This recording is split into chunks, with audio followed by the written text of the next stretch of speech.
जारी किया गया और महाकुंभ को लेकर नॉर्थ सेंट्रल रेलवे की और खासकर प्रयागराज मंडल जो है इसको लीड कर रहा है, क्या तैयारी है? देखिए, जो आज टोल फ्री नंबर जारी किया गया वो इस दृष्टिकोण से जारी किया गया है कि जो आने वाले श्रद्धालु हैं वो पहले से ही वेल इन्फॉर्म्ड रहें। आज की प्रेस वार्ता भी इसी की किक स्टार्ट वार्ता थी, जिससे कि आप लोगों के माध्यम से हम जनता तक अपनी बात पहुंचा सकें। और इस बार जो है बहुत ही विशेष और बेहद रूप से तैयारियां की गई हैं। रेलवे ने जो प्रयागराज मंडल की ही मैं बात नहीं करूंगा, क्योंकि हम लोग कोऑर्डिनेटर हैं फॉर ऑल दी 3 डिविजन्स, तो हम पूरी भारतीय रेल के विषय में बात करेंगे। भारतीय रेल ने बहुत बेहद तैयारियां की हैं और लगभग 174 एडिशनल रेक्स हम लोगों को उस वक्त मिल रहे हैं रेलवे बोर्ड से, जिनकी पूरी तैयारी चल रही है, जो कि वेल मेंटेन्ड और बहुत अच्छे रेक्स हैं। उसमें मेमू रेक्स भी हैं और जो नॉर्मल कन्वेंशनल रेक्स होंगे उसमें इस तरीके की व्यवस्था है कि एक इंजन आगे होगा, एक इंजन पीछे होगा, जिससे इंजन रिवर्सल में भी जो टाइम वेस्ट होता था वो वेस्ट ना हो। हम लोगों की पीक कैपेसिटी लगभग 50 से 60 हज़ार पैसेंजर्स को एक घंटे में इवैक्यूएट करने की है। उसके अलावा हमारे पास 1 लाख की कैपेसिटी होल्डिंग कैपेसिटी है, जो कि हमारे स्टेशन के बाहर ही डेवलप्ड है। तो इस बार जो विशेष रूप से जो क्राउड मैनेजमेंट को लेकर के और आपदा प्रबंधन को लेकर के बहुत सजगता बरती गई है और सारी चीज़ें एडवांस में प्लानिंग की गई है। और मतलब अब हम लोग ये चाहते हैं कि लोग आएँ और शांति से अमृत का पान करें और शांति से जाएं। तो जब वो जितने वेल इन्फॉर्म्ड रहेंगे, और क्योंकि हमारी तैयारियां जैसे कि आप लोग देख भी चुके हैं और हम आप अपेक्षा करेंगे कि आप लोग स्टेशन पे भी जाएं, आप लोगों की विजिट भी अरेंज कराएंगे, जिससे कि आप लोगों के पास जानकारी, जब आप लोगों के पास जानकारी रहेगी तो देश की जनता के पास जानकारी रहेगी। तो बहुत ट्रांसपेरेंसी के साथ में हम लोग चाहेंगे कि आप इसको कवरेज दें और जनता तक हमारी बात पहुंचे। पूरे देश से इतने श्रद्धालु आएंगे, विदेश से भी आएंगे, किस तरह से मल्टीलिंगुअल जो है अनाउंसमेंट की सुविधा यहाँ पर प्रदान की जाएगी?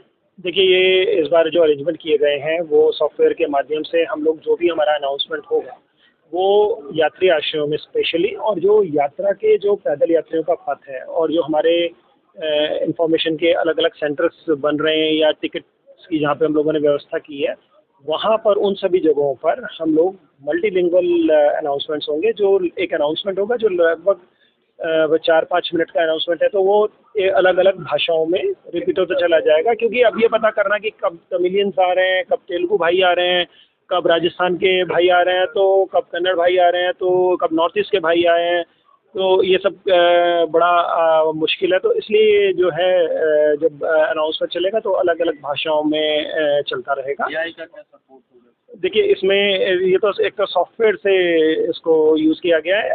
AI का मेन यूज़ जो स्टेट गवर्नमेंट के साथ मिलके हो रहा है वो क्राउड फोरकास्टिंग के लिए हो रहा है कि क्राउड किधर बढ़ रही है, किधर घट रही है। उसके लिए जो हम लोग that will be duly of course after due physical verification ही हम लोग उसके ऊपर निर्णय लिया करेंगे, बट आर्टिफिशियल इंटेलिजेंस का भी डेफिनेटली यूज़ किया जाएगा। जो इस बार स्पेशल सर्किट जो बन रहा है वो प्रयागराज, अयोध्या और वाराणसी का सर्किट बन रहा है। वो सर्किट के लिए स्पेशल एक सर्किट ट्रेन का दोनों डायरेक्शन में, जैसे प्रयागराज से गई वाराणसी, वाराणसी से अयोध्या, फिर यहाँ आ गई, इस तरीके का एक सर्किट बनाया गया। और एक सर्किट फिर इसको रिवर्स करते हुए जैसे प्रयागराज से अयोध्या, अयोध्या से वाराणसी, फिर यहाँ, इस तरीके के सर्किट ट्रेन चलती रहेंगी, जिसको हम लोग आपसे अपेक्षा करेंगे कि एक वाइड पब्लिसिटी आप दे दें।